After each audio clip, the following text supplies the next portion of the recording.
P T I کی جھوٹ brigade کے رکن شہباز گل نے کل میاں شہباز شریف اور رانا مشہود کے حوالے سے انتہائی جھوٹا، لغو اور بے بنیاد ٹویٹ کیا اور پوچھا کہ ویڈیو سکینڈل میں بنائی گئی کمیٹی کی رپورٹ انہوں نے نہیں دیکھی۔ تو میں آج چند ریسرچ بیس حقائق عوام کے سامنے پیش کر رہا ہوں۔ اس ویڈیو کے اوپر ہائی کورٹ میں ریٹ پٹیشن نمبر 19/629/2012 فائل ہوئی۔ اس کے اوپر ایف آئی اے نے جے آئی ٹی نمبر 955/2012 کنڈکٹ کی اور اس کی رپورٹ میں ساری ویڈیو کو جھوٹ کا پلندہ قرار دیا۔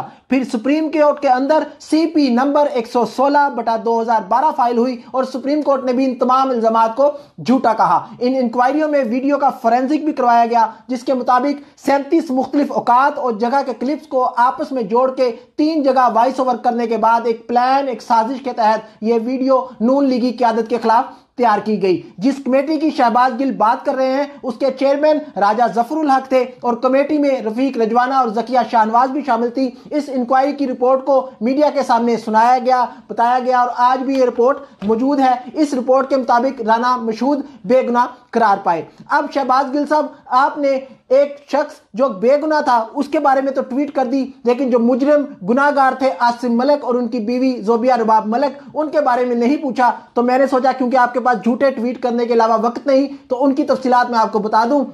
عاصم ملک اور ان کی بیوی کے خلاف اربوں روپے کے فراڈ میں پاکستان بھر میں 400 فراڈ کے کیس رجسٹرڈ ہیں۔ وہ اشتہاری مفرور ہوئے۔ ان کا جوڈیشل کالونی کا بنگلہ ایف آئی اے نے 3,83,00,000 میں نیلام کیا۔ ان کی 6 کاریں نیلام ہوئیں۔ 365 کنال ان کی زمین جو بیرا میں تھی وہ نیلام ایف آئی اے نے کی۔ اب آپ کو کیونکہ وقت نہیں ہے یہ ساری رپورٹس پڑھنے کا تو میں آپ کو بائی پوسٹ بھی یہ رپورٹس بھجوا سکتا ہوں، کیونکہ اس کرونا جیسی وبا کے اندر بھی آپ کے پاس اتنا وقت ہے کہ آپ لوگوں کے خلاف جھوٹی ٹویٹس کر رہے ہیں، لیکن ہماری قیادت، نون لیگ کی قیادت آج بھی اپوزیشن میں ہوتے ہوئے عوام کے بیچوں بیچ ان کی خدمت میں مصروف ہے۔